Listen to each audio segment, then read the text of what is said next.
Kembali lagi bersama saya di seri Pengantar Filsafat.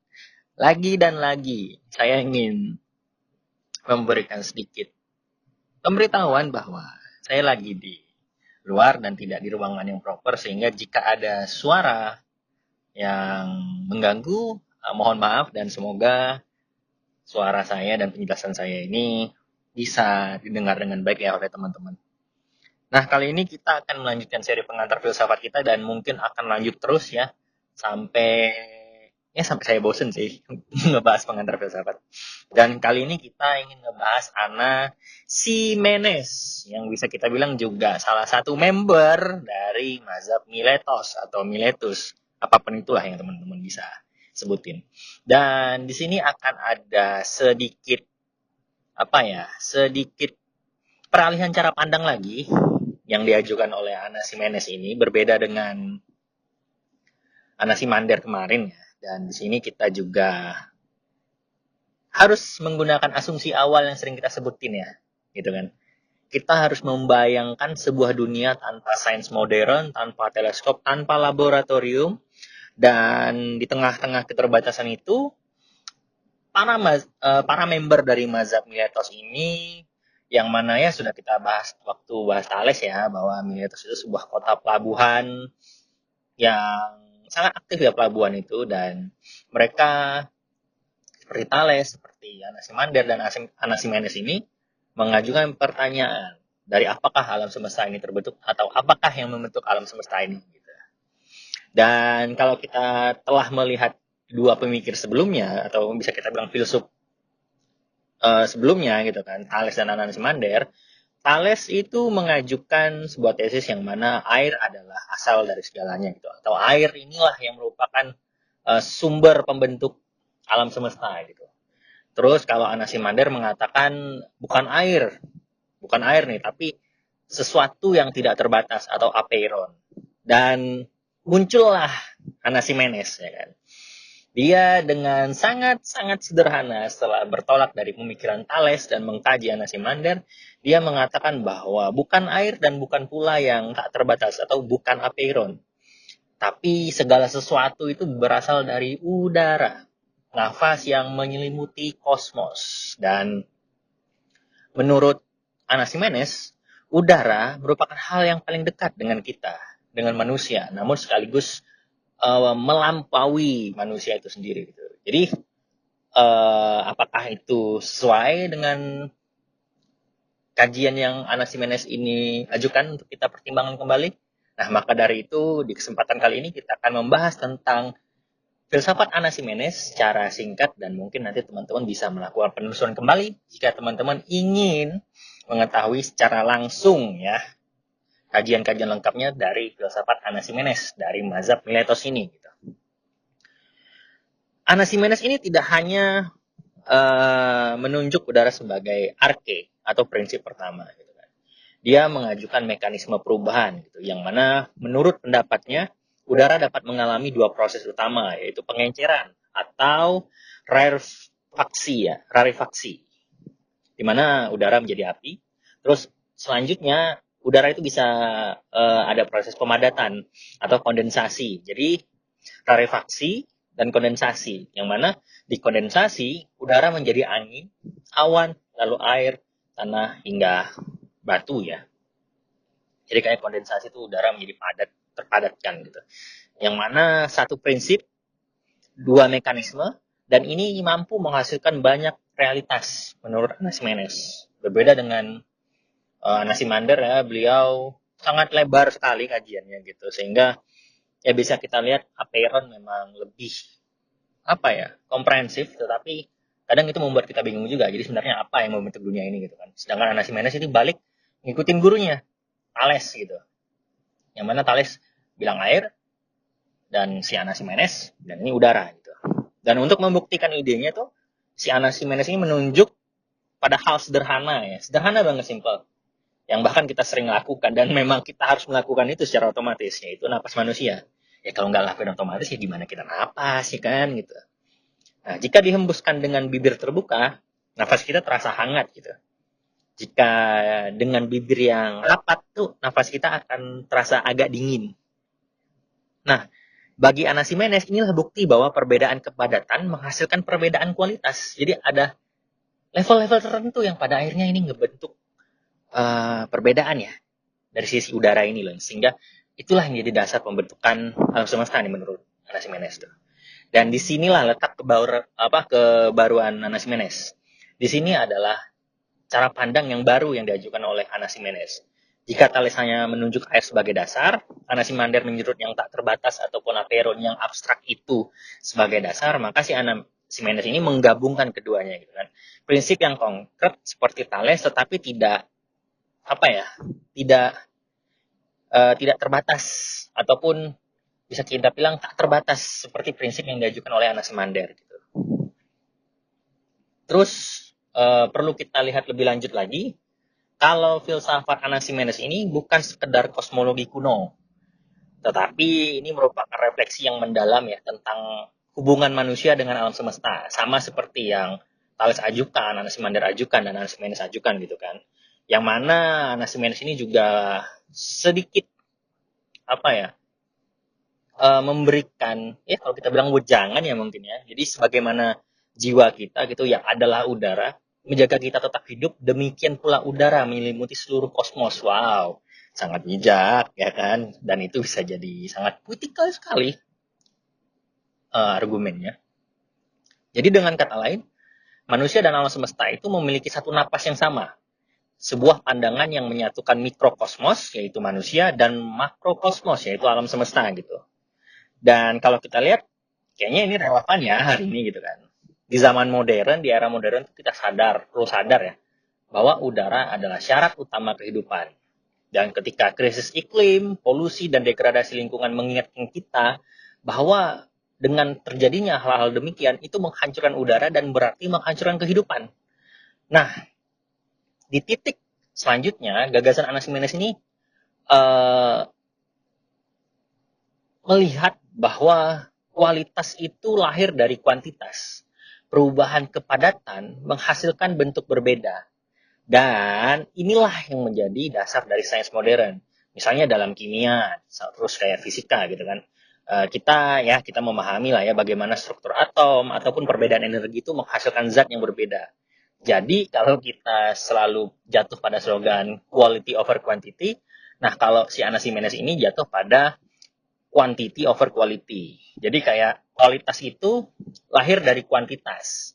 Nah, jadi perbedaan-perbedaan kepadatan, perbedaan-perbedaan susunan itu akan menghasilkan zat ataupun reaksi berbeda dari suatu hal. Setelah kita memperhatikan pendekatan metodologis ataupun penemuan yang dilakukan oleh Anaximenes ini, nah, muncul pertanyaan filosofis lanjutan gitu. Jadi apa yang bisa kita ambil dari Anaximenes gitu, yang berkorelasi dengan kejadian hari ini? Nah, sependek pembacaan saya, pertama itu dari filsafatnya Anaximenes ini ya gitu. Pertama, bahwa filsafat itu bukan sekedar spekulasi masa lalu gitu. Jadi filsafat itu jadi suatu ajakan untuk berpikir, mengamati, dan mencari mekanisme di balik kenyataan gitu kan. Terus yang kedua, filsafat itu menunjukkan bahwa kesadaran ekologis itu sudah ada sejak zaman kuno. Jadi bukan baru-baru ini gitu. Jadi kesadaran ekologis, terus kritik-kritik terhadap lingkungan itu udah ada kok dari zaman dulu, sudah diperhatikan. Cuman memang pada akhirnya di zaman kita prediksi-prediksi mereka itu bisa dibilang hampir semuanya kejadian ya kan gitu. Yang mana udara adalah nafas dari kosmos atau nafas kosmos, dan dengan menjaga udara berarti menjaga kehidupan. Lalu yang ketiga, bahwa kearifan lokal, kearifan alam itu lahir dari keberanian untuk menghubungkan pengalaman sehari-hari dengan pertanyaan terbesar tentang alam semesta gitu. Jadi ya kalau kita berani mempertanyakan suatu status quo, suatu kejadian, suatu krisis, ya itu merupakan bentuk yang alamiah aja gitu. Suatu bentuk yang memang seharusnya dimiliki manusia, bahwa itu akan menjaga harmoni, akan membentuk kearifan yang mana alam itu menjadi lingkungan tempat kita hidup gitu loh kan. Dan Anaximenes ini mengajarkan kita untuk memahami kosmos, terus tidak perlu jauh-jauh lah kita melihat kalau kita itu menghembuskan nafas, ya kan? Di situ kita bisa belajar gitu loh bahwa alam semesta itu menurut Anaximenes didasari oleh udara. Nah, analisis lanjutannya adalah jika udara adalah asal mula dari segala sesuatu, seperti yang diyakini oleh Anaximenes gitu kan, maka setiap tarikan nafas yang kita lakukan itu bukan hanya sekedar kebutuhan biologis gitu kan, tapi itu menjadi semacam jembatan yang mana menghubungkan antara tubuh kecil manusia dengan jagat raya yang tak terbatas ini. Seperti yang sudah disebutkan tadi bahwa Anaximenes ini mencoba mensintesiskan antara Thales dan Anaximander, ya kan. Jadi Anaximenes ini juga menyuruh kita untuk selalu dan senantiasa mengingat bahwa kehidupan itu tidak terpisah dari kosmos gitu. Napas memberikan kita hidup dengan segala dinamika yang terjadi. Jadi napas yang sama ini yang menyelimuti binatang, bumi, air, bahkan batu ya. Karena kalau kita bertolak kan Anaximenes yang lihat tingkat kepadatan itu akan ya mempengaruhi hal-hal semacam itu.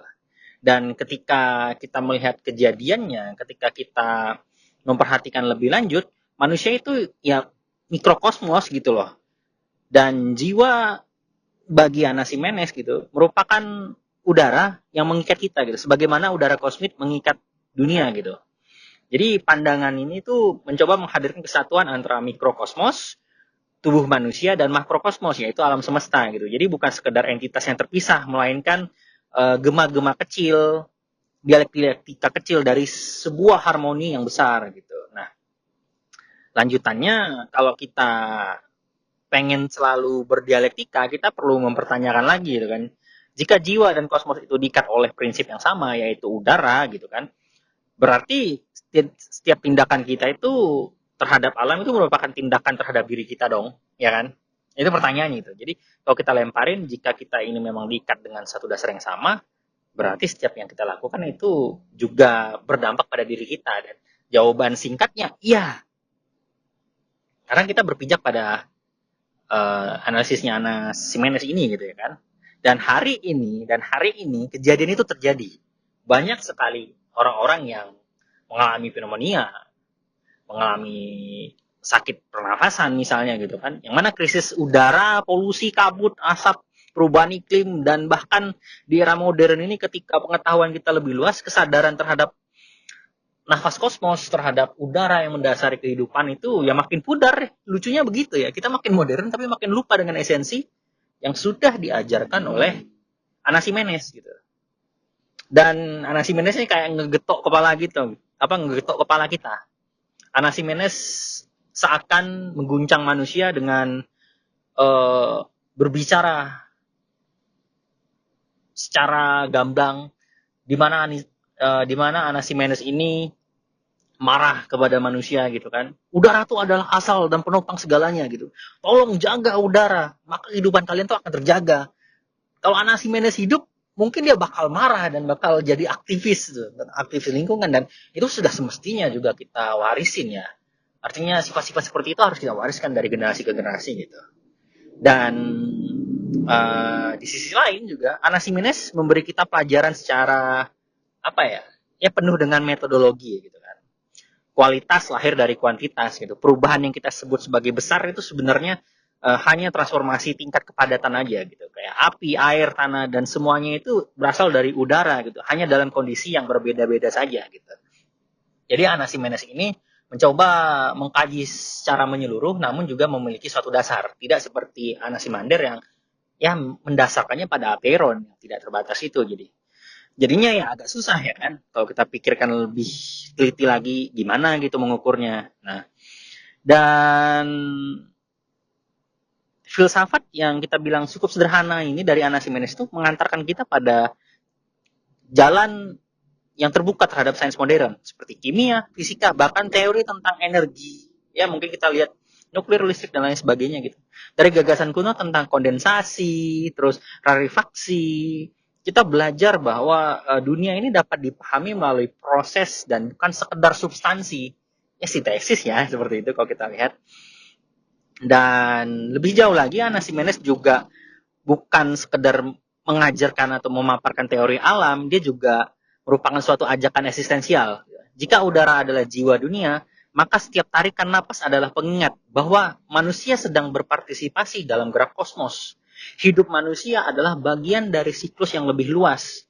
Jadi nggak sekedar tiupan angin di lembah kehidupan manusia, tetapi itu menjadi apa ya?